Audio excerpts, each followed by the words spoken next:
ki pa ta in ava choi la saute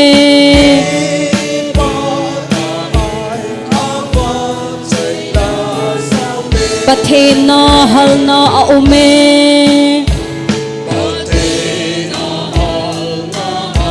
halna chu azale pathenin Krista ei pilve ilungo athing tai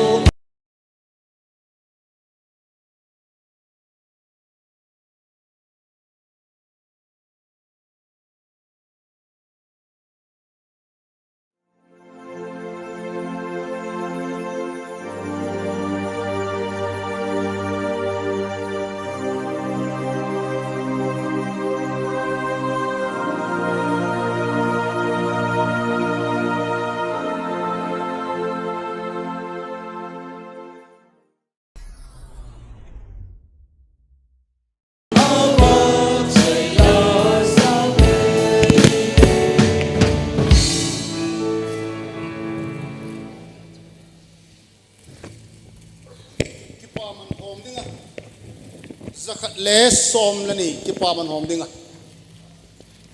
hobung mi te ho bon cha vin la pha thanom ta in hal ta ni bon che ke vin so ke wi te zakhat le som lani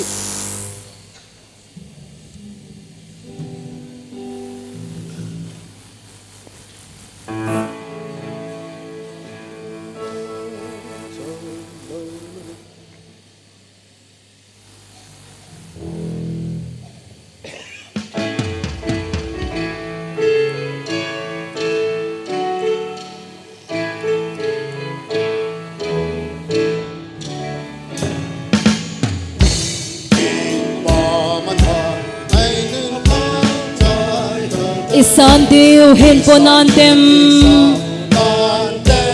ita san zingo ahong to na dem inga zing pakai Jisu tinaw hitem pasadem chi a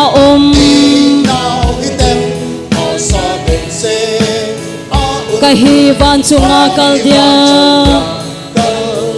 ikigin zingo ahong to na dem ama lam zing chu isan zinga zing pi phalva in hong kum khat to hen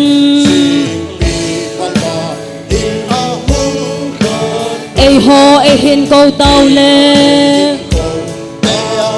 pakai anga ina to ikum te apatha e tinantem tinaw hitem pasadem che a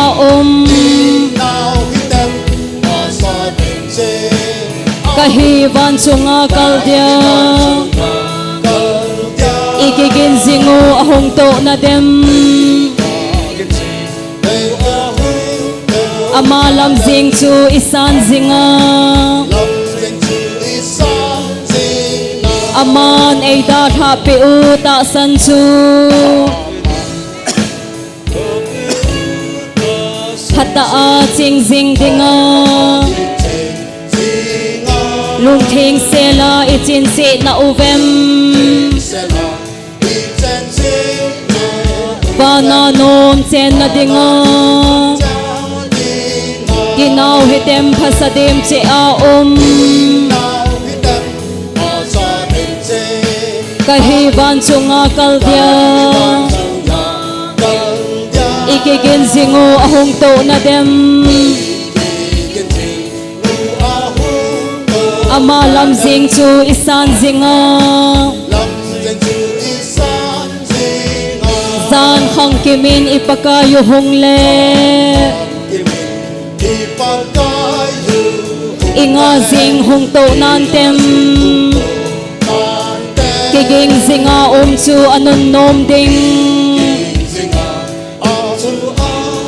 vana ton sot na nom ding tinaw hitem pasadem che a kahivan chunga kaldia ikigin zingo ahong to na dem amalam zing chu isan zinga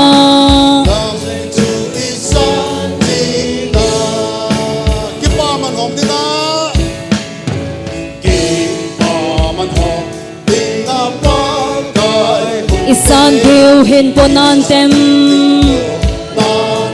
ita san zingo ahong to na dem inga zing pakay Jisu tinaw hitem pasadim ti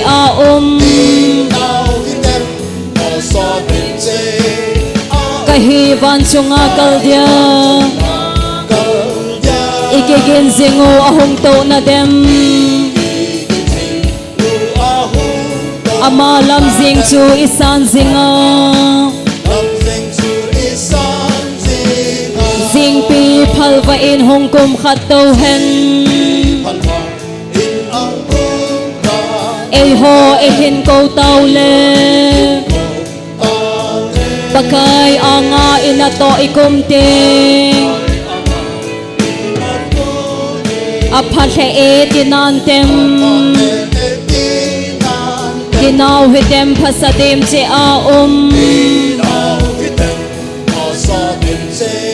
kahivan chunga kaldia ikigin zingo ahong to na dem amalam zing chu isan zinga aman ay darha pe uta san chu hata a jing jing dinga lung thing se la itin si na ovem va na nom chen na dinga tinaw hitem pasadim ti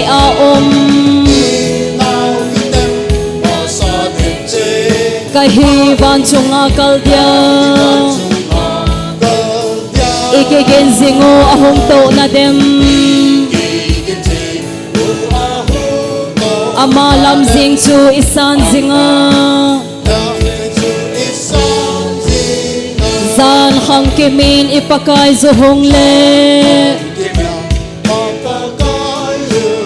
inga zing hong to nantem kiging zinga chu anun nom ding vana ton sot na nom ding tinaw hitem pasadim ti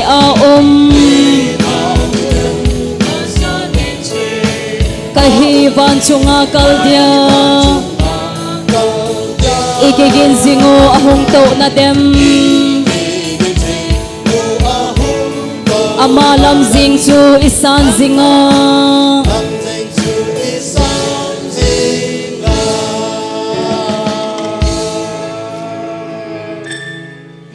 Hallelujah. Bon Chavin, hallelujah. Mizo sin isa adiu ta sanomin hilanga lamkai ho hi alama kai povin la lamkai kahivin ibon chike jawa thanum tai sa di wei jathumle som sagile gup hin khutha mel akidangi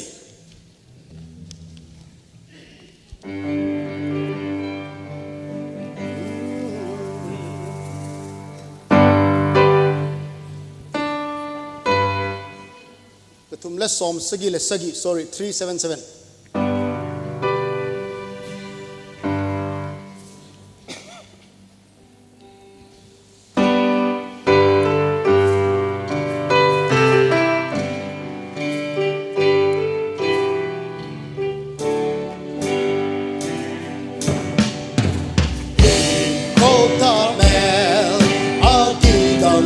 Handam pu kamunin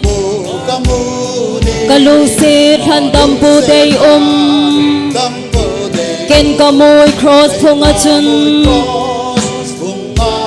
lungdon kizat peisota Jisun muthim salvata Banchungam nom latalo Thandam pu kamunin Ay lung sit na onem kazay Thandam pu kamunin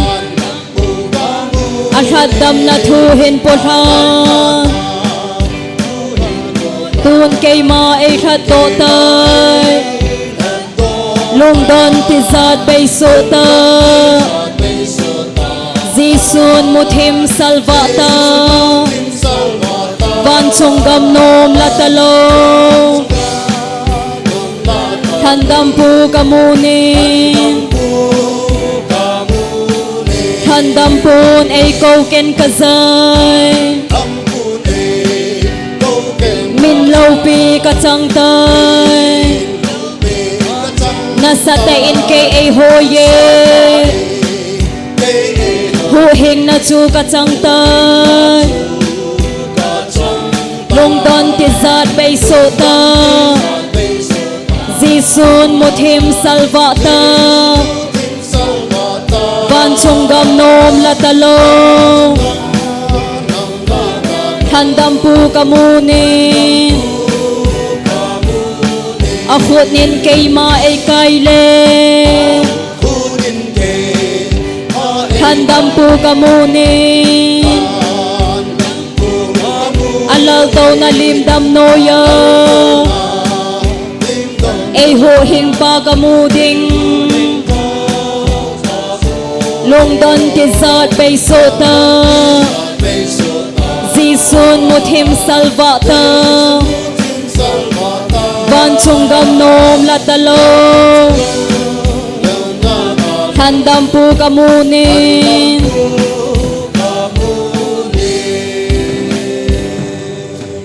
Ibon chawin dingoy tin sa tumla som sagi lagup Pakay takilay tunop tam tila saute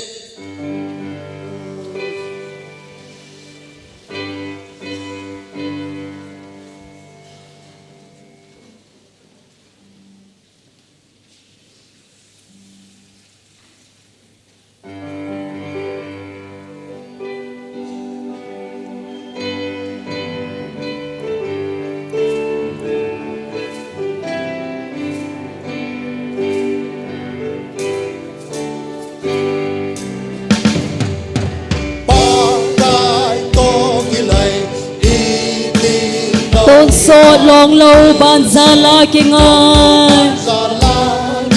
Hi bang phat thei na hi bang nom len na Tôn sốt long lâu ban gia la kinh ai Kinh ai kinh ai Y đi ding dong le ka hoi na Kinh ơi Tôn sốt long lâu ban gia la kinh ơi Lấy xin hin lai khô xin le có hồi na Tôn sốt long lâu ban gia la kinh ơi Nhị tin chăm na lam pi ava zing e Tôn sốt long lâu ban gia la kinh ai Kinh ai kinh ai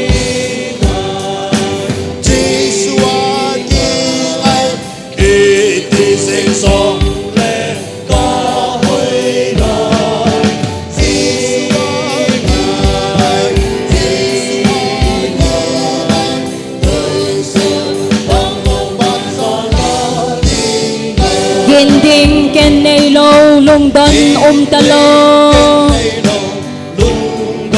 Tôn sốt long lâu ban gia la kinh ai Lung o za len na cham na ken nei ta Tôn sốt long lâu ban gia la kinh ai Kinh ai kinh ai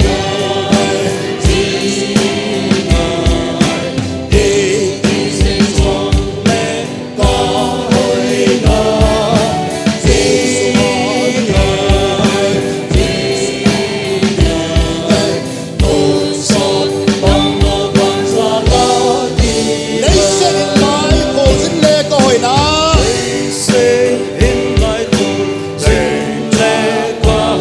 tôn so long lâu ban za la kinh ai ni tin cham na lam pi ava zinge tôn so long lâu ban za la kinh ai kinh ai kinh ai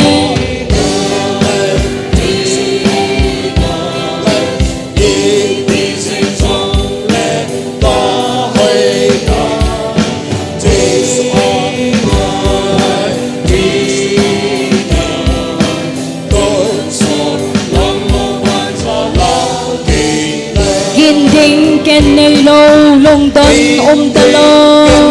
lo tôn so long lo ban sa la kinh ai lung o za len no cham na ken nei ta tôn so long lo ban sa la kinh ai kinh ai kinh ai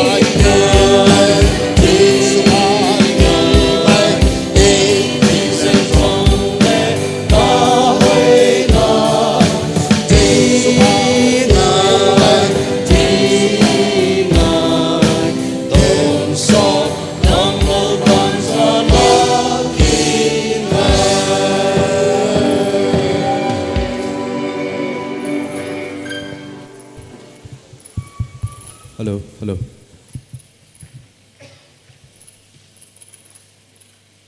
Hello. Amasapenin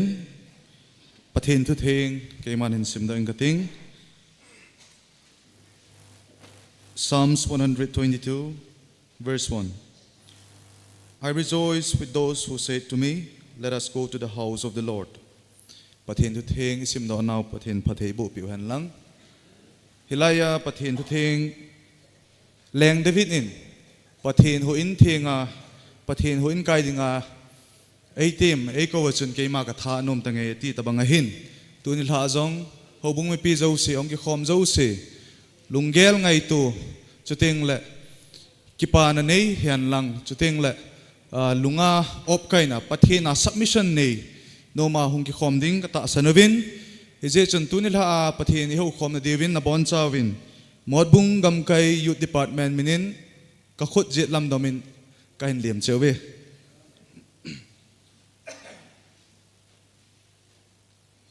Keiman aban chal na devin program hin phong do ingating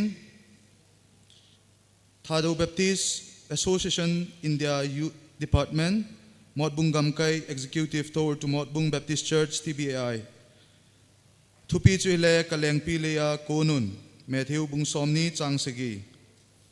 tunil ha thupi ai sei pi deu speaker evangelist Paugolen MTH vice chairman TBAYD hin thuchin AG piwa nunga nunun ka komato my executive member hin chuting la keima Golang Wilson Damdai Baptist Church akon ka hin tunil ha Pat home to ding kahi I program achi ding dol chu hiti hi thangko na Bible sim ding golhang ginlian haule nunga thing nu hin kipat na taw na ai nei pi deu chule program dung zuya chu pu go kam sing sit kiti hin ama hi ta sa damona nei ti ta ja chu hilai hobung modbung Baptist Church hobung deken pa thangjang amain phat kipat na taw na inei pi devin ko han het sa in chuban chule kipon do na phat golhang gina information secretary modbung gamkai youth department hintin ba choi na la sa inei pi deu golhang seicha secretary modbung gamkai youth department chuban chule hichi golhang hicha ba choi na la sa golhang seicha inei pi sungwa hi modbung gamkai youth department adinga collection offering dinghin hicha ading hobung mi pi ho ena hethem pi devin ka hin temovin hichi thu do linjong azo teng la hilset na lamkai hon nei tantin hichi nei to khomnam ki chai teng le ba choina labung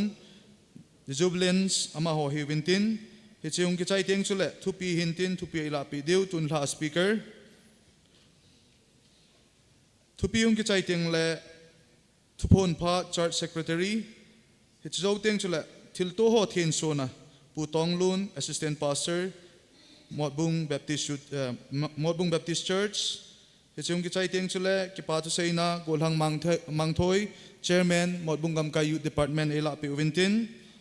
Hitzozo Se Hung Kichai Ting Chula Pat Chai Nala, Lam Kai Homo Put Nahintin, Pat Chai Natauna, NAP Diu, Puhen Paul Hobum, Hitting Ahe. Hitzo Tunilha, Ikiman Sandiu, Abonsa, Ahi Didol Takain Pundo Hintin, Tuhin, Tangko na Bible ay simpi Diu, Golhang Ginlian Haule, Nunga Ling Nun, Pari Hung Lopi Devin Kahinteme.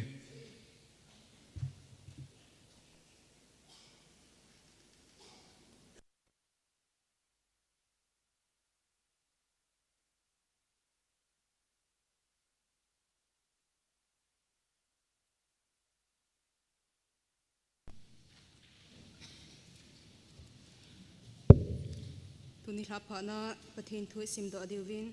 Mark Bunga, Jankanapat Jangsom, Ken Janga Jan Ken Simding, Kaloipan, Jangumapat Jangsom Jan Hen Simdehi. Mark Bunga, Jankanapat, Jangsom Jan, Jankat Chuti Jun, Dilgalang Katlama, Jira Sens Gama Kayun, Chuin Kunga Kuna, Apot the In, Kanla Akuna Hum. Lagaw bo vo mi khat in ato pai zengin a hi changthum ama chu hlanla azenga chu cheng a hin koimachan thi khaw zong koimachan thi khawa zong akan zo lo a hi changli bulzong a phu ziu win thi khaw zong in akan jiwin a hi wangin thi khaw chun asat tanzin bul chu atum ke azin Koi machan abol ngoi zo hil ahitai changa sunle zanin hlanla a chun a umin chule mo chunga aule zin ama akya chanzin hi changu gamnata apangin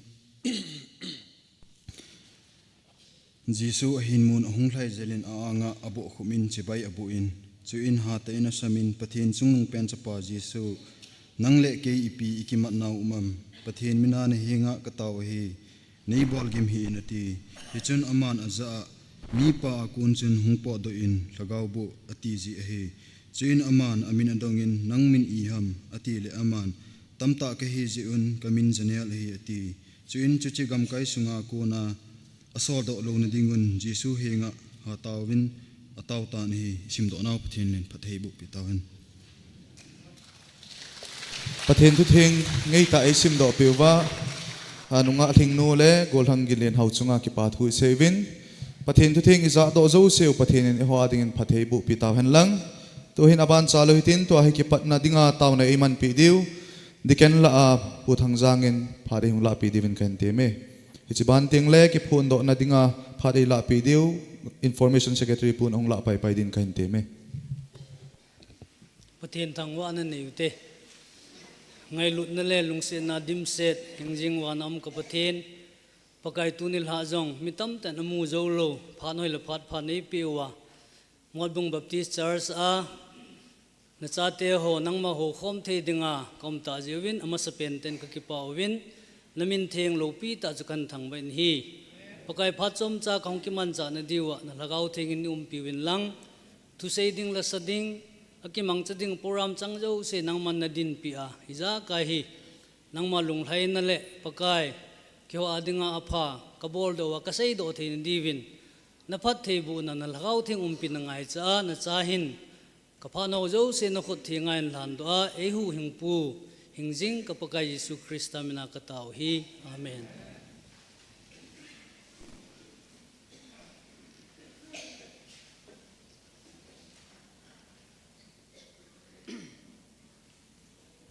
Hello. Kipaumin tuni ni hat sana dam nale phat pha le phat hoi ap wa chting le amai champung ho welcome thia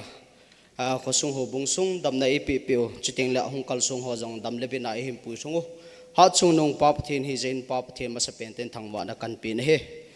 tuni ni tha ki man kan phat kan la ding chile ke phon do na hui ding hen tuni ni tha hungkal sung ho ami chang cha ai het khau imu khau jong min tin hi jong le ho gam kai sunga he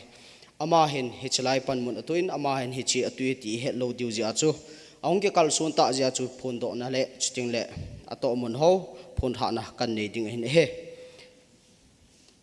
ama sapen ta di in evangelist Paulin MTH Vice Chairman TBAI tuni ni ra speaker ipan pi diu ha main pathin jana chang pumin khavin dim pe lau ki pamente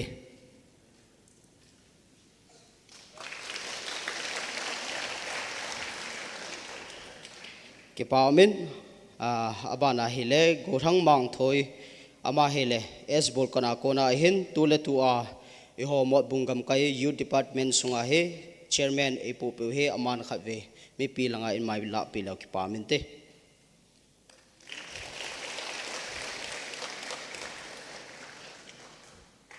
abanin gorang secha muloya kodhin ama hele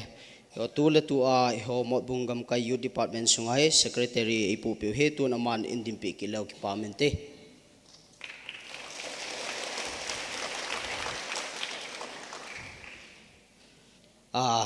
mi khat he enja bible chang hin simpa chu hin gorang ginlin ho thang ki choya ko hin ama he to he ta sa damon aneu khat nei ja jo pamlanga aponin in he thimpi ding win tauna kan nei kinin he abana hele nunga singnu mulnoi ama khavin dimpi la ke pamente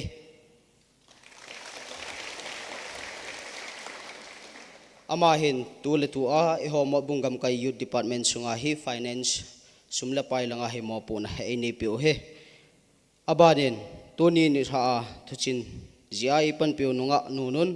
hichlai khotul mona kona hin ama he aile executive he khabe ga tim pilau ki pamente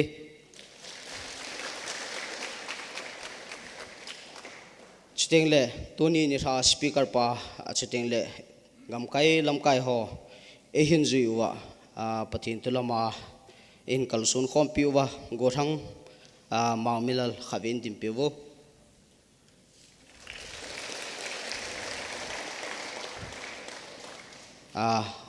achai na in keima hele compare panon pungtan hiong le holmul ho khatwin si na ni kin kating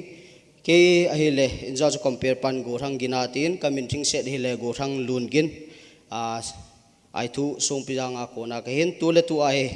mot bungam kaya dinga information secretary ka he ti chu phun tha na kan de hintin tuni ni sa phat ki man kala na chan satan de ka ke pa e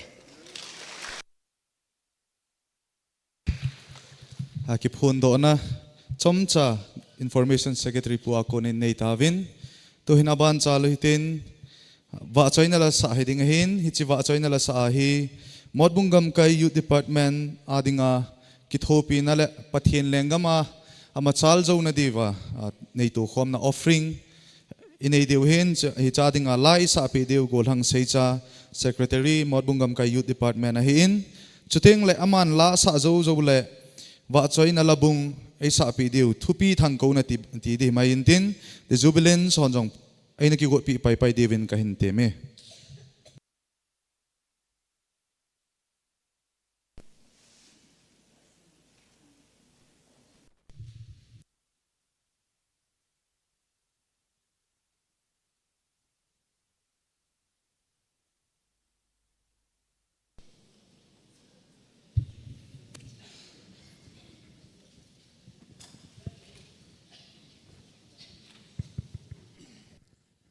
Hello. Amasan pathen mai cham bela ungge khom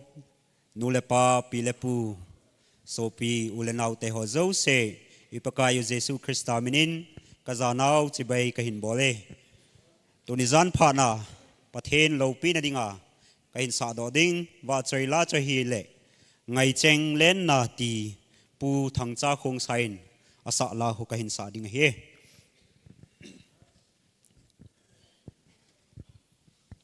Hello.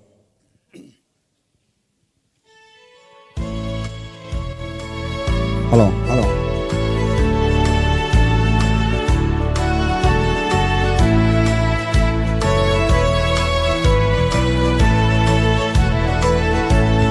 Ngày chênh lên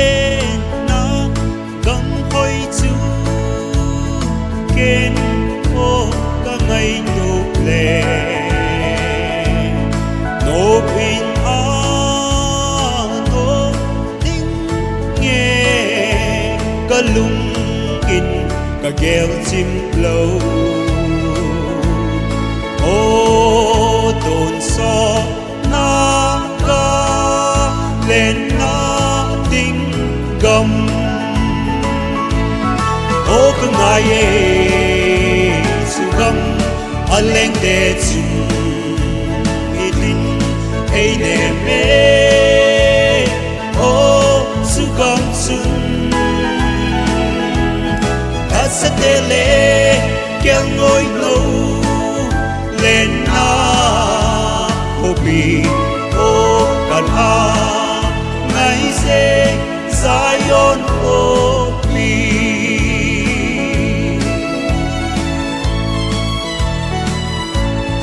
ngai ka ba oi mu ka no sing o ka ngai pa ka lấy gen thấy na gam thi đã tha mà cái nắng có sol đồ đinh su ca lung tu pi pe o ka ngai su gam aleng de chu ei ne me o su gam sun asatele kel ngoi no lên na hobi o kan ha ngai se Zion hobi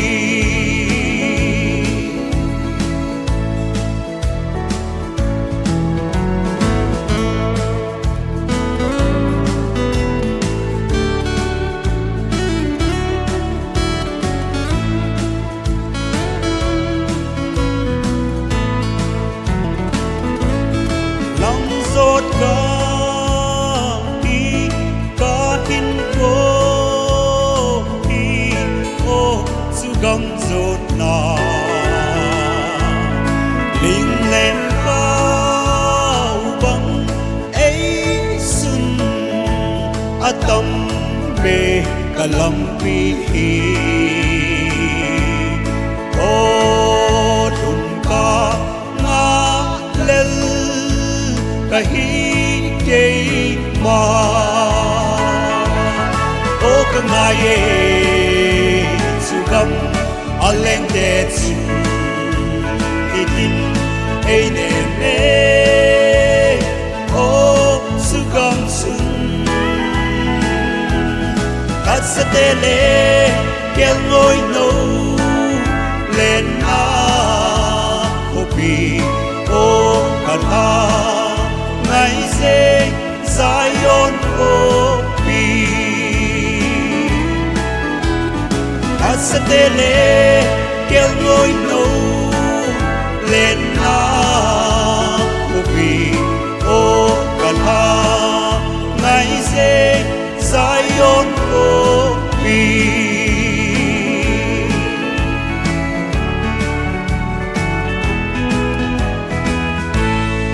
amen pathen lo pina changta hen ka ki pe Langai ta ai sei pewa gol hang sei cha chunga ki pa thui phong vin pathenin azazo se adingin pathei bo pe han lang gol hang sei cha jong ichi a ongei sun sun hi pathen adingin pedo jing han lang pathen na to na lama machal jing ta han ti chu kain phon do hin tin tun aban chalo hi tin aban dong hi labung a hi in la isa pi diu hi the jubilance a hi win ama ho hin tunir ha a pathin thu a itil khodiu speaker pa thangko na in labung e sa pi divin ama ho phar kain pe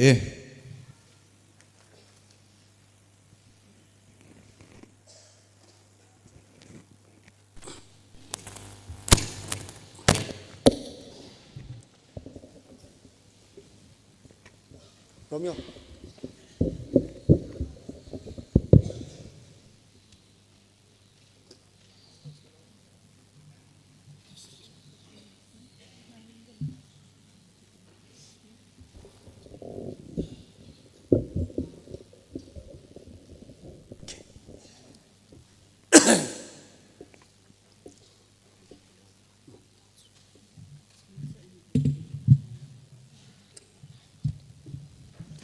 paumin tuni la một bung cầm cây youth ho to ki man cha nau anomen pa chela sapu kitil khom le zengin ta jubilant stand lakan sa deu hi lam ne hilin o jehovah khobung la second tune pa kan sa deu he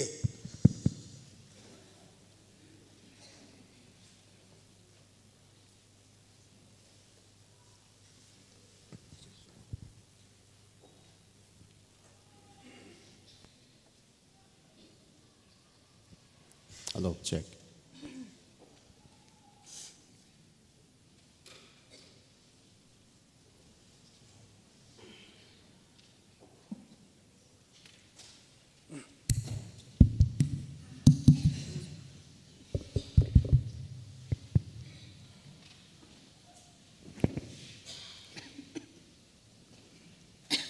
jubilant stand la ka sa se ule a sound hat zep a voice vocal hat zep mo ti zi omin tu ni lai cho cho ma le mic operator pu de thip mo de phade chanan ve sui de sound hat mo le langa adjustment bol de ti hi kan tip no me hin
Pathinin Pathebo Pitaw.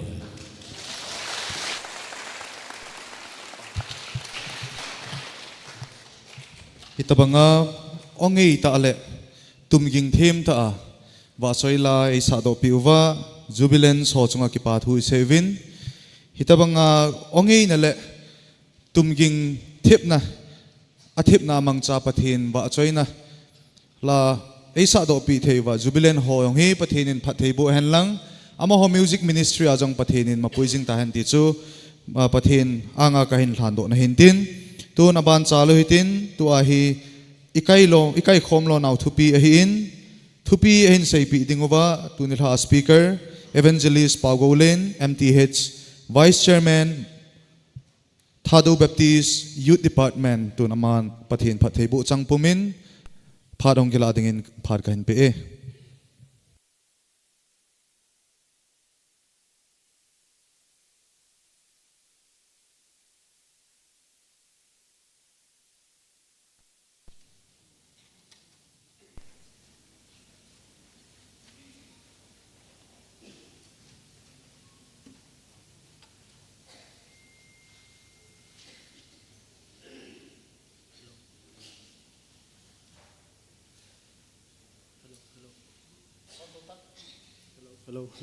Hello, check. Hobung mite hozo sinabon sa nilha pha hoi ei musa wa pathin thangwa inum henlang chudang tam ta kasai masangin ke pathu neu khat kasai do nomin tunilha hislai modbung Baptist Church muna pathin thu seidinga ehin tema modbung gamkai Youth Department ho chunga ki pathu kaphongin ani na in akhune hobung pastor hi in chutengla to khom pilam kai zo si am ho chunga zong ka ki pana ka hin phong kenin athum na in tun ha hong ki khom hobung mi pite ho zo se chunga zong ka ki pana ka hin phong ina he tunil ha ahong ki khom ho zo se na bon chawin chibai ka bol zo pun hi zong le kai man zong ipakai Yesu Krista minin ka ngai lu na salam ka hin bol ven he kai chu kamin ka kho lam kai puin kondak puin ehin phong do tan amana sei lo niaw khat ga sei beleng kai hi ka chen na kho chu tui pajang hin pathen thu kahinjil na hile Bangalore ex college hi in ex college hi electronic city langa hin hi che chun MTH ka bolin ka bol laizin zong Bangalore khun TCF hobung aumin TCF hobunga Sunday school teacher in zong kana pangin he hi chong chu pathen lo pin ringa ka ga phone do hi in chuteng le hobung tina hi thuseya ka chi teng le nu le pa pi le pu tam ta hi phungmina na boi nom ji in ho in ki khen teng le phungmin koi phung ni ham tia ei dong zung om jin pathen thu ngai lowa phungmin ana boi pi ji ji chun phungmin ka ga sai nomin ka pau tho hi ngai leo chun kip gen be hin ten hi ti mai theu hin thado pau theng sel ka tho wanga hi ke hi mar ho ka hi ti chu ka ga sei do no min he chuteng le ka chi na mun phabe ma hin chowkidar ho anu apate anom lo teng la achate anangan se jivin achaten he pa e ti jivin he jeng jong la go hang na lai ka hi ti yong chu ka ga phong do ken he TBAYD in tukum sunga hin to gon tampi akinai jin to gon tampi kinai la phabep hi akitong thatan tu a hin hangnom phai Baptist Church munakhun music training hi akibolin Monday ni akuna chuki pana tu ni la hi ki chai ding a hin Youth Department alam kai khat ki hi je chun program coordinator ka pangin adi dol ta chu tun la jong he ka hung do thei lo ding a hin Youth Secretary pa in ei phat sa na zal chun ka hung do thei jin program hi chalaya ikai khomo ki chai chai te ngai hi chalanga ho farewell program de hin hi chu ka del pai ki ding hin izam tia ho in ki khen khen teng le lam kai hon speaker pa choi langge tai na ti wa hi le nan het thiam thein di wa hi chong chu ka hin phon do be he tun la hi pathen thu chom chakhet ka sei ding hin hi je chun sa sal he o hitin chol hitin hi jong leo hen lunglut ta pathen thu ingai divin pakai minin ka hin tem ki ven he bible text iman diu chu hi le mak bunga chang khana kona chang somni hi chi sunga hin thilawop mi pa khat thusim akimun ama thusima kona hin chom cha in anakitil kho lew hen ti hi kadei sa in hitokil hon chun pathen henga tauna pumen keijong sermon preparation ka hin bolin tun ha sermon he keima jong ka phat chom pi in keiman ka phat chom pi banga he angai no ho zo sin jong na phat chom pi deu he ta san na len ta ka nei zala chu sei do dinga ka hong ki go da he bible text mark bunga chang khana kona chang somni hi chan chu hiding hin thangko na bible simtenin som chan hin simtan ken som la khana konin ka hin sim do nom kin ne he ako ma chun hang pang khat a vo hon tam ta la a hin chu in vo hon la a ka lu theina dingun nei solun tin a henga ataw ta ve chu in jesun thu apitai chu in thagau bu ho chu apot do un vo cha ho sunga chun alu ta vin a hi le vo hon sang ni zen chu ha thaijin a thaijun kola a thai lavin dila a halu non athigam ta vin a hi chu in vo ching ho chu azamun khopi sunga le lozawa aga sei levin adip su tawin a hi le ipi iti hitam tia weddingin ahungun chuin jesu kom ahung thunun thilha janel vo pa chun pon akisila chule lunglima anato chu amuvin aki chalhe jengui chuin thilha vo pa le vo cha ho chan achin achaya mu'a hetu hon azauwa asejun a hi le hichun ama hon agam sungwa kona pot do dingin a henga ataw pan tawin hi chuin konga alut konin masanga thilawop pa chun ama to thakhana umna dingin ataw tai a hi wangin aman aza adan aza na ina chin lang na in ko te hinga pakaijin itabang thillopi na bolpi a iti na khoto abon chan ga seitan ati zatai chuin akipat do in decapolis khozo sia jesun thilen ta abol pe chu thangphong ta in asam le pantai chuin mizo sin kidang asatal he jengun hi pathen tu thing isim da athunei pan ichan che wading in phathei bu pe taw hen keiman jong taw na chom chakhet hinei kininge tawte lopinale zanadim set hingjing Emmanuel kapathin vanoi le sit kalena mun chom choma lingpi ki hozin in achimin thina to azong omen aki sukha hospital aki polu jang omen ne ding don ding hello wagen thai ta hin komang tam piao me mot bung khopi sunga nangma ta asana ho bung mi te chutenglen hacha ke hichlai hobu sunga nawa choila sa khom theya na thua ko na jong kitil khau to theidinga mi hiza dam na hin kho nei pi naw ban joma hichlai hobu sunga nei ki mu to sa jeven amsan namin lo pi sa ta in ka hin thang vai na hi pakai tuni zan pha na la cha na thul honga ka hong dinge ka kam kalei mang chain na thu a hin banga ka phon do theina ding nei mang chan do khang chunga hung to ka so pite ho zo se jong na thu a phat chom pi theina devin het them theina lung thim pin ti in ka bon chawa nei pi diu nei pan pi diu nga jin thu chang ya na chun e hu hing ka pakai jesu min ka tawe amen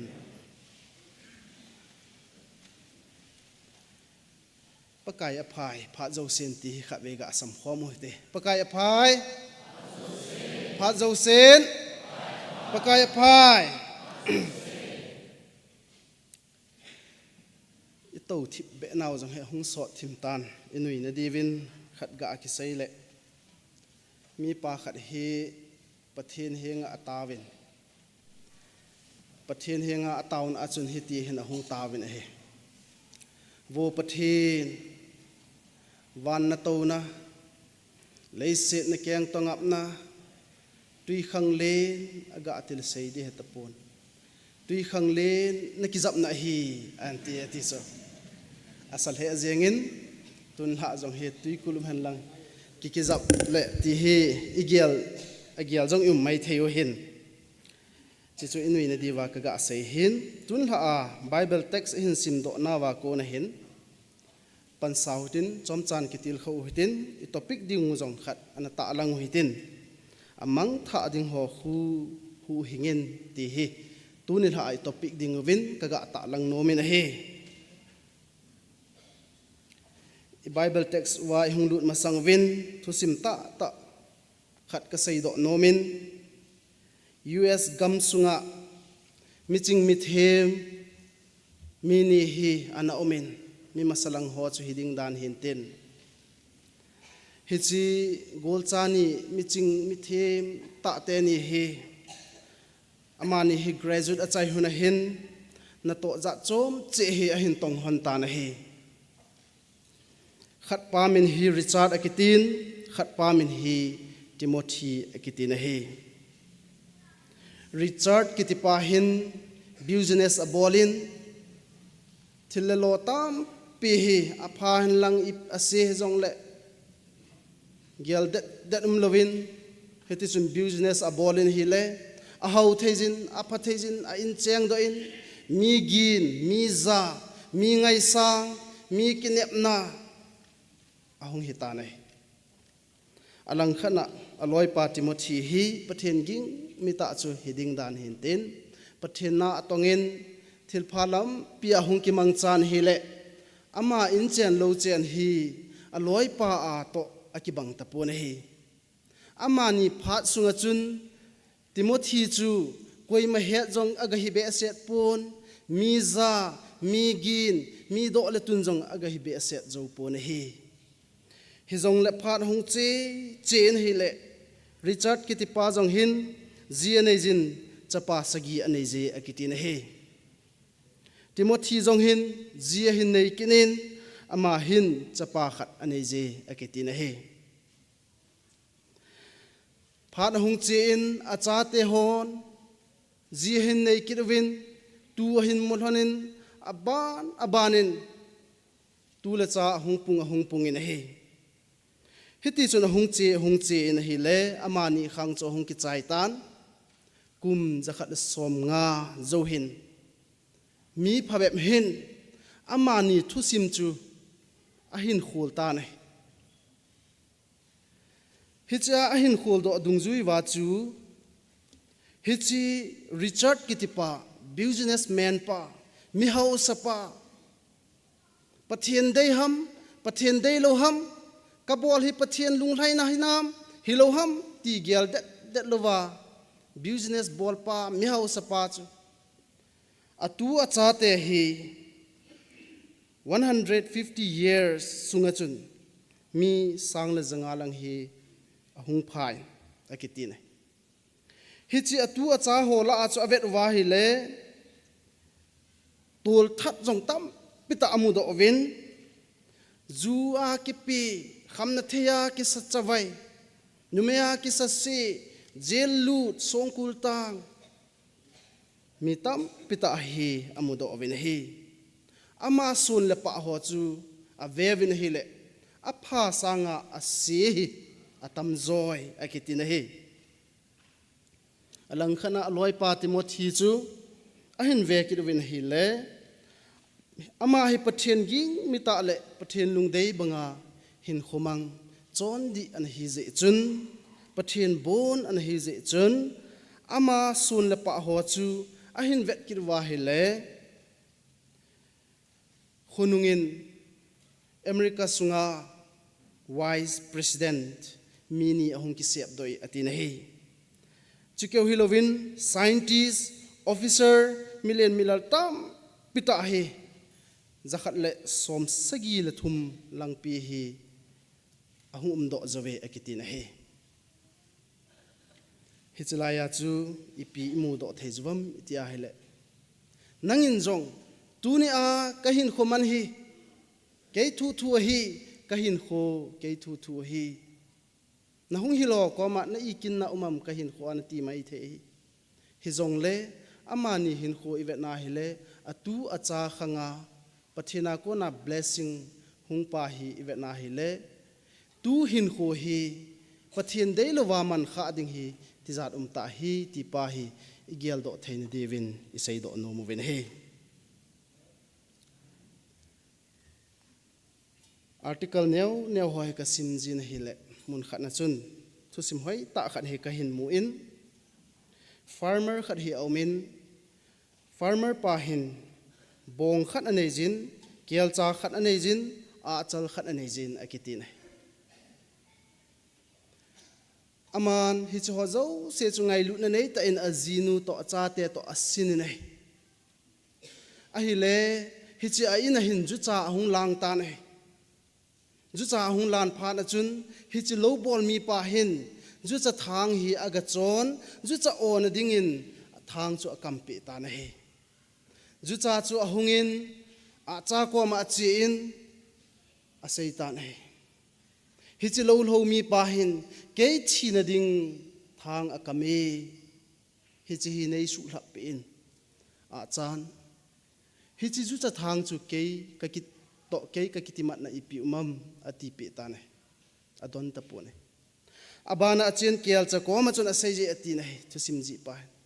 kel cha ko ma cha sei ki na hele hi chi ju cha thanga chu ke ipi ka boi na ding umam adon se ki ta pu ne a chai na in bong ko ma chun a chen a sei je ne hila bong in jong a cha le kel chan a sei ta bang ma chun a hin don but ta ne azona in ititam iti ahile hichi ju cha thang chun gul khat hi ana o tai akitine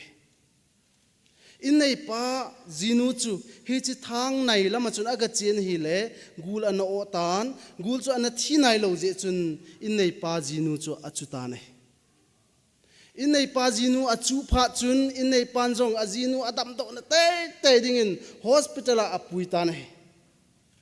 apuizin azen na dingin abong azo in kel cha jong ahin zo in ahila na chang salin ajinu chu akijan damine bonga ke ve hon bong achon ki tha tawin kel cha ke ve hon kel cha ki choina ki tha tawin ane tawin a cha chu awa ne ne ajinu in ahin le pui lungin adam chu ki pa be se in ain sa in langa kovin a cha chu ki thawin anevin akipa khomuwe akitine hichilaya hi bongin jong kel chan jong a chan jong ju cha thu sei chu aboi pi lowe ana sa mo jivin ama ho hin khu achan lowe ti chui mu bi ne hichi akona chi pi ka sei do nom ham tunin igam sung hi veo hi te kangpo pi district sung hi veleo hen mot bung kopi sung sapormena kopi kartheman kangpo pi ipi mu diwham ipi na ha muwam zulesa a ki bol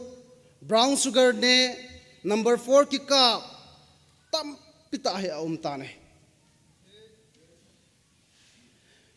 anu apaten aka piwin acha phatding adaiwin rehab center akoi lu dewin ain sa ain langin kitopia tilkhowa sem phatding go ta sangin inui sat na lai wene rehab center TBA in evangelist dinga ela zowahin 2025 kumachun dulen wang khu akhun RRC kiti khat aumin restore rehabilitation center chaplin ding in ei kwai wene kum khat sung chaplin ka po in ka sunga hin มีสอมทุมเวลละฮีสอมทุมากูน่ะสอมลีกิกะฮีก็หินบอยปีนก็เทคำขมินอมหัวจะกาวน์ลิงกับบอลินประเทศทูก็ฮิลินฮิจไลตีตะลวินจง24กุมินไงลุดรีเฮบเซ็นเตอร์กันนาอมินฮิจจงจุนมีสอมงาจุงลังอบังเลสอมสกีเอลหิงจีเนไซคุลลังทางกานากะกะเจียนมี40 plus เอามินหมวดบุงจงกะกะเจียนฮิเลมีสอมทุมลังปีเฮเอามินtu hi zat tam ka hepone Pener Care Center a tu in jong a ho khu counseling ball ka ga ball jine July hasunga chun mi somli de chat he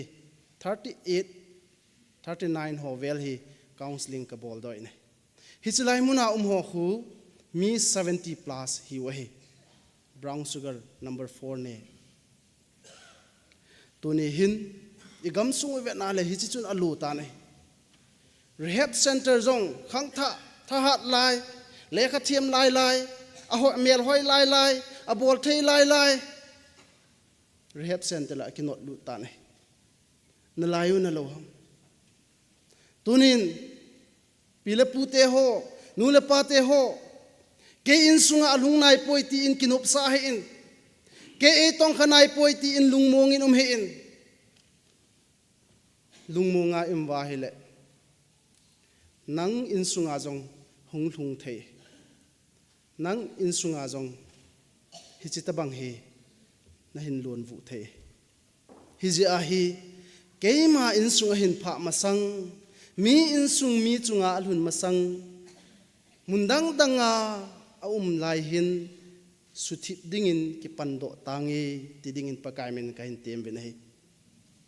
rehab center na to ki ti hi ga amlo ta khat chu he koi machan jong akibo pinom lo aki holim pinom lo akinai pinom lo aina hung jong le hi chi pa cho hung e paten vel hi win ati he koi ma thei nom hi lo aji chu amho chu gu cha hi we ne na ding nei lo ting agu ji we mi the Hichilai Bible text to veleu chun ipi mu thei zuwam pakai Jesu Christan thilawop mi pakhat abol dam chu akimu nei pakai Jesu Christa le asei zuite hin Galilee gama hi pathen tu hang sapwa ana adam lo asu damwa tabanga suna ha to ato nil ha na ngai pakai Jesu Christan asei zuite ko ma kung sunga lunun agal lang khat gal kai tau hite ati nai chapter 4 verse 35 lang chwe leu chun agal lang khat na gal kai tau hite ipi abol di wang pakai Jesu Christan asei do po na hi pakai Jesu Christan wang pathi na hi zin abol ding la ato ding chu ki che te na he na hi gerasin gamlam ahin zot lai zwin tuipi chunga akitol lai zawin huipi anungin tuipi akinong tan hila kong sunga alunin kong chu tuila athalum di zengi akitine pakai su kong meilanga akicholin asei zuiten alon ji het lo phatwin rabi kathi gam de hitai aga su khangobin pakai Jesu Christan ahung thodo in ipi abolam itia hele hui pi nung le tui pi ki nong chu apho in hele athip tan hi pathian thang ban ma thanei chung nung pathian thil bol theina tha ha chu sei jui ten amu be ki dwin ai ahung win hi le gerasin gam ahung lun wa hin pakai Jesu Christan ato ding jong chu ga hin tin thilawop mi pa khan hin pakai Jesu Christa hinglam chu ahin dale ti chu akimu nai hichipa pakai Jesu Christan abol dam masang ahin ko hi amasa penin ga veleu hen abol dam masang ahin ko hi de lo ta chu hi ai Matthew langa jong kimun Luke langa jong akimun hi Matthew langa chu mini ati hi Luke langa jong mini ati Mark chun mi khat in asei ne commentary khat le khabu khat ka sim na achun EPS yam itia hele Mark hin pakai Jesu Christan aki holim pa bo chu a focus a hi ti hin asei nei mak hin azo azi hi pon pakai su Krista kom hin nai pach aki holimpi hichilai bo hichichu azi hi ati so ahile hichilai thilawo pa hi Jesu Kristan abol dam masanga hin ko hi ivet na hile han la zenga cheng ati thana koi koi uham mithi hoi koi chuting le anin a vonjong a lo ponjong sil lo ti mi piling khat pon sil lo von a lo wa hin ko mang kiti chu vet hoi lo hel be ding a in sung mi te jong aza cha ding dan chu he the hi hizia chu ipi bol kitwam iti le mi hon amanuwin ama chu ina akoivin chena henwin bul atu jive akitine ama wang apachom pun bul ho atum sin azam mangkit ji Matthew lang chivet kina hile thang le mul la sun aw le jengin koi machan ama umna lang chu anai ngampu atine hichilam pi chu a ho ngampu akitine he dei umlo ta hin kho ahina banin ama le ama chu song hem ting he ma aki a chen ki jin he ai la ka sei nom chu tu lain khang dong tam ta te he hi chi pa hi ting hem song he ma ki a chen hin e ho la a khang dong tam ta hi sirins a athigui ho la ki sun chen jing he tina pon dim se re lainat ta he ama hi punjong a lowa umahi thilawo pa hi punjong sillo vonjong a lowa umahi tu a e ho namsunga khangdong tam ta wang hi von a nai hi jong le nen de du aside du a lamli na wa le lewa nen po ki chomwa ne tampi tan hi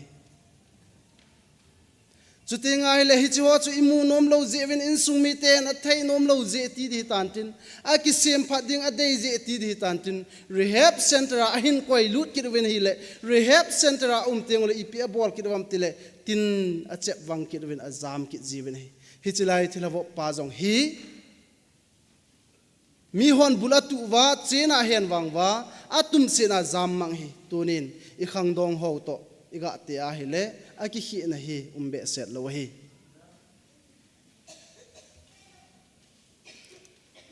ahile hi chipa hi Jesu Krista to hong ki muto tan Jesu Krista kom lang Jesu Krista amu mu chun a hin del tan hi le Jesu Kristan namini pi ham kamin janel hi janel ki chutam pita ti nai hi chi achun pa ka Jesu Kristan hi chi pa chu abol damin e thil ho za chun thu pin ama a kon chun hung pot do in atin thil ho chu thanga tha vo hon la chun alu nin vo cha hon ho chu kol al hai lan athigam ta ekitin hi chi pa hin ept le damna ki muham itia le Jesu Krista kom abela Jesu Krista kom anai za hi damna ki mu hi ti chu imu do thejwen pathen thangwa ben he tui pi chunga hong ki to laizwin seizui ho ki chat hin ko man laizwin Jesu Kristan apathin thane na in tui pi ki nong hui pi ki nong apho thi min hichilaya thilha sangnin a chen pi mi pa jong chu pathin ha chungnung pathin chun thilho zo se anodam anodo pe in thilawak pa bol damine a bol dam zo hin ko hi ve na hile Jesu Kristan a bol dam masang a hin ko to hin na sata na ki khitan he achom lang langa kan se hin tila von a lo pan pona kisilin tila mula awlele pa lunglim ge chan Jesu Krista kem ko phangbula atotan tila mi hon ina thim then ringa chena hena bulatu pau chu bultu ngai ta pon chena hen ngai ta poi pathian thangwan man hi chi chun mi hon ahung movin kidang asal he jengwin hi rehema 2025 a kahin tongin kum khat kahin to sunga mi som li nai lang pi kahin holim pi na sunga hin aga kha se kamune tha se ta hi ga lo na mun chu ai wanga to lo theilo ai pu nei tunin hi chlaya mi pa jong hi pakai Jesu Kristan abol damin abol dam jawa hin kho hi mi hon hong mu chu ki dang sai a he hon ki dang sai a hi le pakai Yesu Krista hi athil bol ana to ho mi pi ho vo achane ho jong chu ga hi tan tin hi chi ko mun hi dal hatan ati lai zawin pakai Yesu Kristan hi chi ko mun adal ha dinga akigo laijin dal hadinga akigo laijin ipititam hi cha abol dam pa hin Jesu nanung hin zui nge ti nai pakai Yesu Kristan hiti hin sei la kilom ding dan ki pa umbe se jingi sei zui tu ni akal hon pi ho jong hi angamat naw anato naw office kai naw Matthew te ho bang jong office to namuna kanung zui dinga ka ko he Peter te ho loy jong angamat naw muna ko na kanung zui dinga ka ko he nang wa kanung zui dinga nang ma ta nan ki sei hi sopi ka ki pa le jenge hin zui tan tele kilom ta hi chi chu sei lo he pakai Yesu Kristan ipi ham a sei chu nang ma ki pat do in lang pakai jin I tabanga thil lo pina bol pi ham hi chi chu ga sei le ta na ti pathin thang wan han tunin e ho zo se chon se na thiding sa chu hi ve hi zeng zong le hin thein divin pakai Yesu Kristan Calvary cross a e ho zo se athi san hung ta win he tuni ko a pakai Yesu Kristan thilawo pa abol dama adam zo nu nga hi abol dinga sei pi chu nang ma chin lang pakai jin thilo pina bol pe hi gal hang sap le na ti tuni anang le ke jong Yesu Kristan ka cha ka thi sana kal ha do na hi tai tuni nang jong chen lang ke ma e hello lai peng tha lo lai thin lam zona ki zon ho hi ga hu hingin ti a hi nang le ke jong tuni a sol hi ti pa hi ka sei do no me hi chi hi tunin hobung mi te ho zo sin gyal thu piu hi te gospel ki pana tu pa sei na dingin ton sot thin lam zona ki zon ho hu hing thein na dingin theologian hi khel khel ngai pu MTS degree gala khel khel ngai pu MDiv gasim khel khel ngai pu pathinin na ki pat do a hile itina ma jong le naman cha ding hi ti pa he ka sei do no me tunin ahung ki khom ho zo se abul langa ka sei chuga nung gel do kin hoitin Richard le Timothy hin kho chuga nung gel le chun amma ni hin kho sunga wang Richard ding in nupsa na hi atu acha khanga ding in wang ive na hi le Timothy in sung guile ba zam chu dei zon hi ani na in farmer pa hin kho chu sim chu ive na hi le jucha acha kelcha bong hi chi thu sim chu ive ki na hi le mi thina thei ding khat eiman igala ado pe thei khat inui sana idon da hi eima zo ehin to kha thei hi ti pai imudo thei zuwina hi probab le khabun mi thina dinga song tum tang so ama langa hung de he ti tonin lungil ta in gyal a hi le thilawo pa hin kho tu sim sei zuwin thilawo pa hin kho abul lang chu de lo ta hi jong le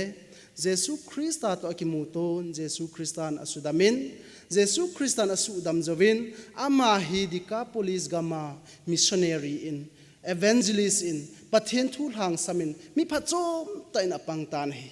tila mi ki chat min anai nom lo akiwo pi nom lo akida pabon missionary a pathen thul hang sama pathen na tonga pan theile tuni a khang tha te ho e ho jong ikipa do ngai igam sungwa khamna theya thiding tam ta tai hi chi ho hi nang na chilowa nangin na hillowa lamdi na ko mulowa hele pathian hungkum tha a aman ato ding thila hi tapoi tuni a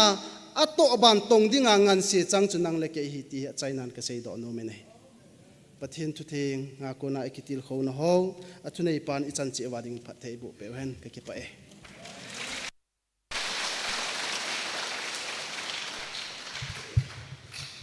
pathin tu thing ngei tai til khova aleng gama aleng pilaya kun dinga ekitil khova ehin til khova evangelist pago len ama chunga ki pa thu sang tai phongovin pathenin ama jong a ministry na a phathei bo hen lang mabana puijing ta han ti chu kain phon do hin tu hin aban chalo hitin ตัวทุพพนพาดอหินทุพพนเอ็นลาไปดิว Church Secretary ตัวนมาพาดมันโลดินกันเต็ม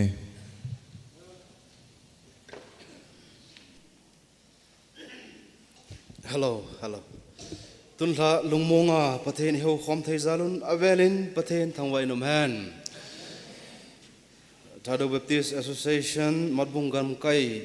ยูดดีพาร์ตเมนต์ฮอตประเทศเฮาคอมอโนเมมัดบุงเฮาบุงมีปีเตฮอจุดเตียงละหงกัลซงขังท่าเตฮอเฮาอุนดิมเสนาประเทศเฮาคอมเทฮให้มีฮัมพาฮิเวเฮาอุนหงไกคอมฮอจุกซาลินอเวลินประเทศซูทางไวนมแฮนตัวนี้ท่าYouth Department ลำไก่ฮอลและ Member ประเทศทัวยุงกิมันจะคอมปีฮอโซเซลอีปะไก่จะเจสุเมนินปาจัดนะจุดเต็งและจุงวะฮาบุมีปีแต่แทงอินกิปาทูกันพงเงินเฮสุเลตัวนี้นิท่าประเทศทูลูปีแต่ไอเซปิโอวอลัง Evangelist ปาโกเลนตุตัวGBA Evangelist สองหินประเทศนั้นมังจะจิงินตัวนี้ท่าอินประเทศถูกข้อสั่งในแต่ละพวกนั้นในแต่ในใส่เปวินที่บางทะลุปียงใส่เปนาวจงอ่ะปัจจัยนักเป็นอามาซาลินประเทศทางวันแฮนประเทศละมาโฮเฮกิเลไปดิวเอเจอินตุนสักไก่คอมกิขันติงแหละประเทศไม่น่ากิไว้ละคอมนะเขาบุ้งปีเทตะแทงอ่ะบรบดิเกนฮอนChurch Office ไก่ความคิดเห็นเต็งและในดีวิน Church Office ดิกันหัวสุดเต็งและองค์การส่งหัวจอมจ่าให้ตัวความดีวินกันเต็มวินเอสุดแล้วมาว่าตัวกวนในหัวละแกมเหตุแกมฮี3R เตียนอย่างพระพุทธมินวอวิน Rebirth Renewal จะและ Revivalหูหิงนั่นในโลลายเพียงท่าโลลายฮอดิงซองสุดเต็งแหละหินโคกิเขลนมฮอดิงซองจุบานะหูหิงนั่นในซาถ้าเขาฮัลน่ะจังนมฮอจูเซซอง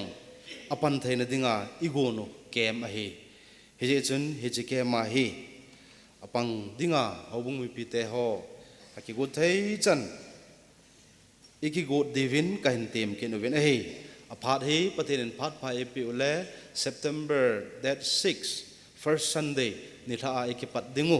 นิลีซุงอิกิมันจะดีว่ากิโกงอะเฮเฮจิแกมซุงอะเฮลงอบไก่นอมลัวก้อยมาอเกดันอมลัวกิเซงไงตาพัดใจหงทุนว่าพัดใจกิเลดีว่ากิโกงอะเฮดีจังเฮ็ดดีวินกันพงเงินเฮ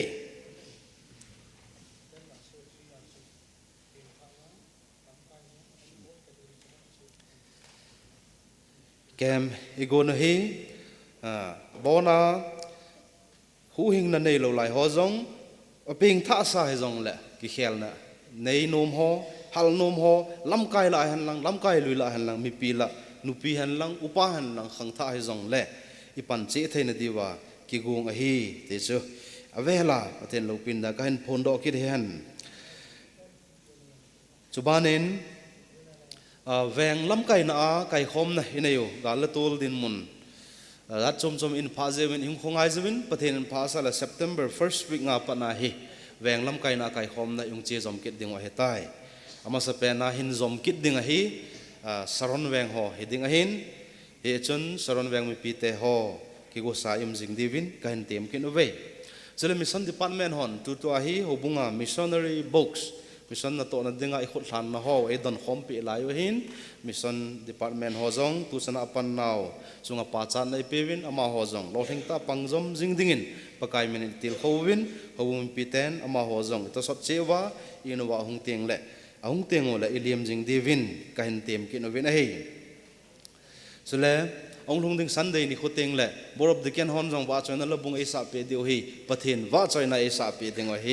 ตัวเตียงเขาบุงสุงานูเตฮอนจงละบุงไอสาเปดิงวะฮีเฮเจจุนฮบุงสุงานูเตฮอ Women Society มินาว่าใจนั่นละสาดิวฮีฮบุงสุงานูเตเจ้าเสียอโหบะฮีจิงนั่นละเต็งเละ Women Office กิฮิลนะดิงละกิฮิลนะดิงอะฮีฮบุงสุงานูเตฮอปันเสดิงวินนูเตลำกายฮอในเตียมนาวแกนจังฮบุงลำกายนั้นกันเตียมวินปังเสวหิเตสุดแล้ว Hallelujah Prayer Band ลำกายฮอนอภัทพานหิน nama dinga angol tau na hi agong zingovin tu chunga hin atum be a gamla nam din mun zat chom chom in ein phau ta dung zuya tu ong thung ding Thursday ni khuteng le atum be a nampi a dinga tau khom na program khat agong kenovin heche he ong thung ding Thursday ni jingka pung ge na ki panding amun he kangpo pi KCC Center Church heading a he pagai tha chahola a taw na lam kai khana pangdingin ke jong hin min pawin pathen pha sa la ke jong ka cheding lam kai hon hobung mi pi te ho jong pangdinga in ngai cha nu ta dong zuya apang thei chan i panding wa ken jong ka hin tem na hi ve tune tha i ho khom naw anomin a chai na lam eng thung thei tawin avelin pathen thangwai nam han lang chuteng le modbung gam kai yud ho pagai tha sana ato na wa amachal theina divin hobung mi pin collection khod jong i thang homovin khod i thang khom thei zalun pathen thangwai nom hen tune tha a collection ise khom ho pakaya than do na chuteng le hop som hin pe mi som thum la khat mai cham hin pe mi sagi membership fund hin pe member som laget hi che ho zo se e than do pe deu hi assistant pastor pu hi ding a hi ke ma phat chan joi ta hen ka ke pa e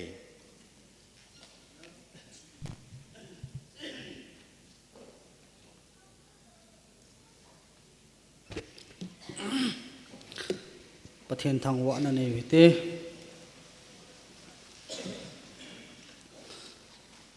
nitin ka ko mo wa jing nitin le phat tina e pi jing e kai hoi jing e ching jing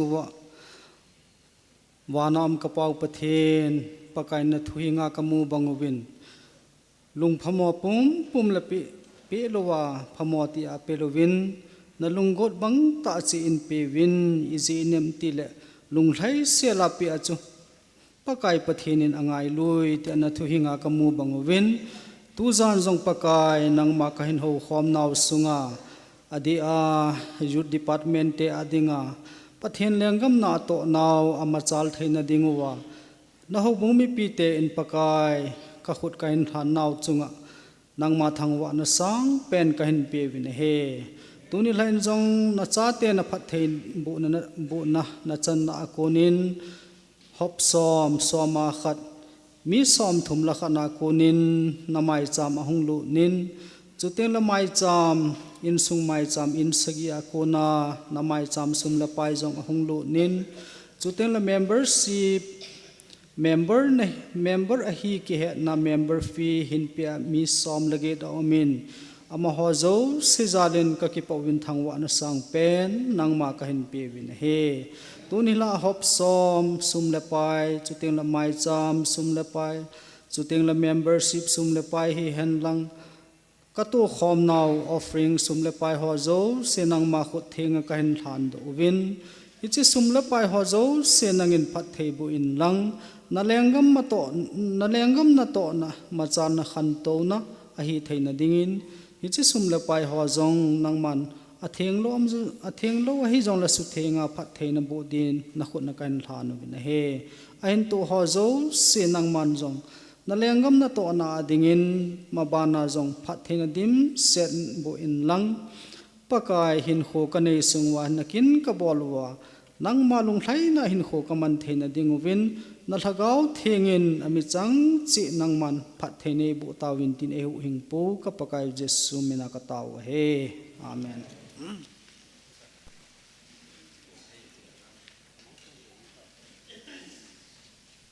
hafta hit program highlight kan ball haizin Tuesday ni tha thagau mang thai ho dinga taw na hi pusat lane mission member pu nei lam kai dingu nilai ni tha thupi sai dinga pu kai gen dongal hobung upa heding Man Society kai khom na a thupe sei pe dingwa purhun kai sitlo ex dikan heding sele Sunday jingka pathen thu sei pe dingwa pu thangjang thobum home evangelist pu heding nitha kai khom na a pathen thu sei pe dingwa Reverend Kasit lo senior pastor pu heding a he sele jingpi taw na jong angain sentin jingka pungup lake amipi ahona etaw khom na angain sentin Monday to Saturday sunga jingka taw na lam kai ding pulal boy sit tho pulal puilun tho vum pu mangsei sing sit pu tong len tho vum pu lam boy kip gen pu sl tong holen ama ho chang hi deu hi hapta sunga iki mancha na deu program achom lam ta kan pon do hi ka ke pa e phun lova kho le teng le tu khom na ho i than do piwa ho bung lam kai te ni chung ke pa thui pong ovin tu hin phat chaina langa hitan ti tun thai kai khom na wa ki man cha thu do la ki pa thu sei dingin golang mang thoi chairman gam kai youth department aman pharong ki lodin kan te me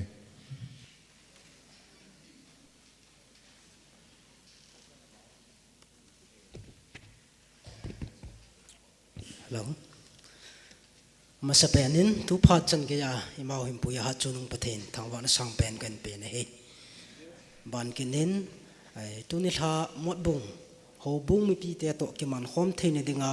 phan mun ong ki thum la ya phan mun in phal pe wa senior pastor pa hin chule ato khom pi ai dikan ho no zo si chungin ke pa na thu kan phung win ne hi chito ki thonin tu ni thain mot bung gam kai ju department khang dong te ho khang to the na dinga nei tu khom hin nei nau chunga khot hin thlang ho zo si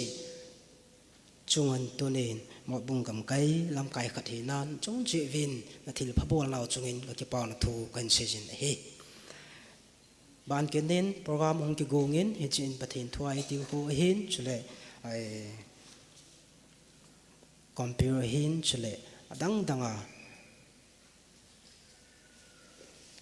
boy le la vet lom ta program ho lo len thea ji vin pha mon hong chang ho ain su bulit ho ahin chula ain su bulit ho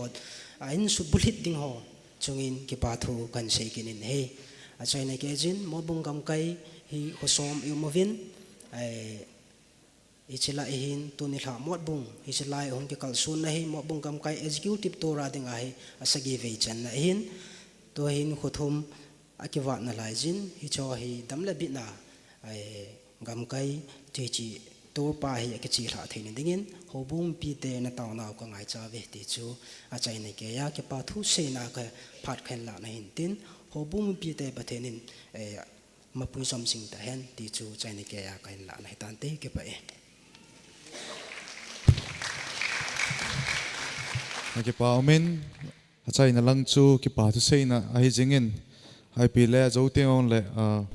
la lam kai hon ma la ain ki su to ka ovin pha chai na la ain haung ki got ka ovin ke man tu ni tha a collection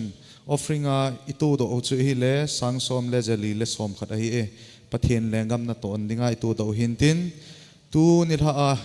chom cha hung ki man cha khom na wa pathian lungdei lo lama i sei do hen lang dan to ki tu lova i bol do kha ma hi jong le pathianin pathian le ho bung me pin ki ngai dam to hitin pathian ei ngai dam hen ti cho chom lama kain phon do hin tin phat chai na a taw na ei nei pi deu hi pu hen pa wa in phat chai na la ki sa chai chai teng le pu hen pa win jong pathian henga ki pa thu sei le i phat zo seu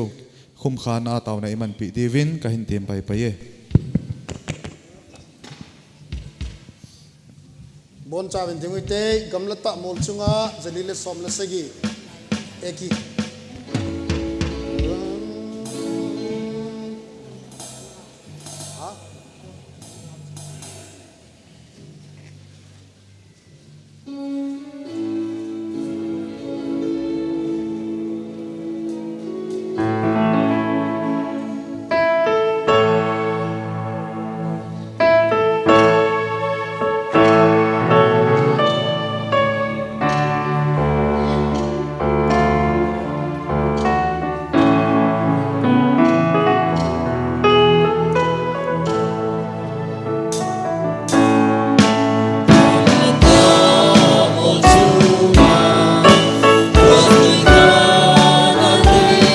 Hi gim le zum mel chi na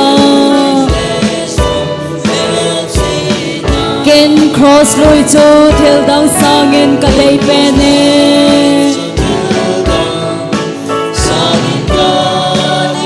John se ki tha to na chu a hi ken ka ngai nai hi che cross lui chu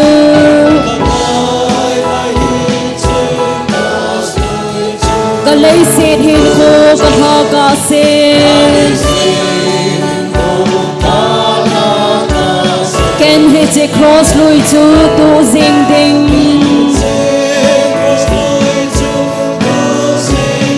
ni khot la lu khu to ka het ding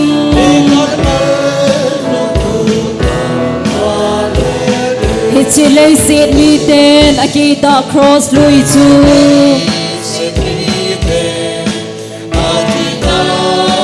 cây ding in lu sit a ome Bát thiên kêu ngồi nâu chân a lâu pi na da han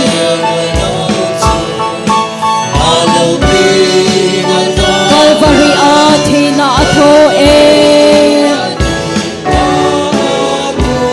Ken ka ngai nai hi che cross lui chu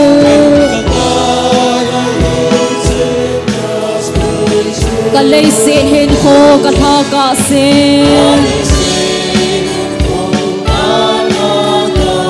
Ken hit a cross lui chu tu ding ding Ni khot la lu khu to ka het ding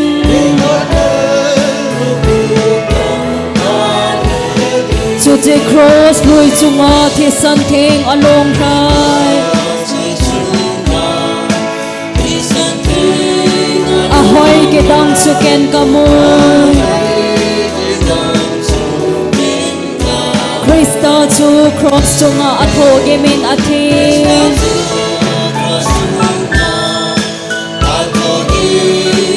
Ke ai ngai da min ai so thing tai Ken ka ngai nai he che cross lui chu Ka lei se hin ko ka tha ka se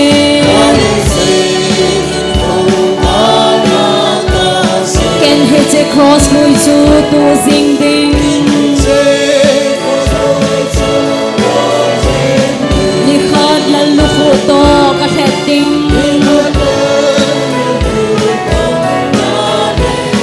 Chu te cross chu ke man di ta a zui ding ding Gim la zum to na ken ni lo ding Mui khot ka in pia aman e hin ko ding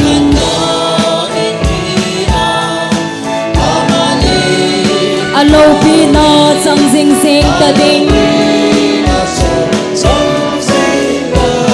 Ken ka ngai nai hi che cross lui chu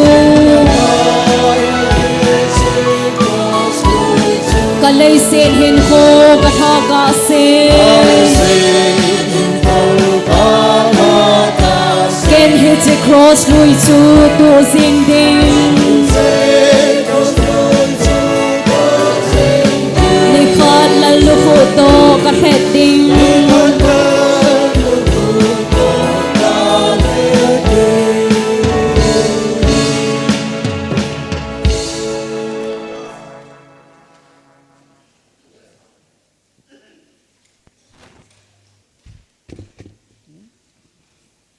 ta bồi tì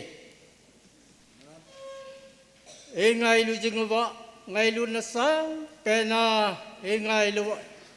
kapao hot chung nung pathen na lung sen na he kidang in tu ni haen kagial pha lo lai to mod bung ngam kai sunga khang dong ho to hichalaya ta san cha te ho te kloi khom the ya program ho ki pana pat achai ta kai ge ya nang man hin puita yon na ko ma ki pa thu seyin namin lo pita kathang ban he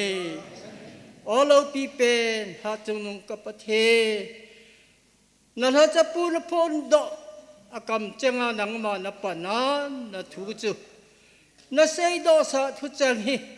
pakai lagang mang tha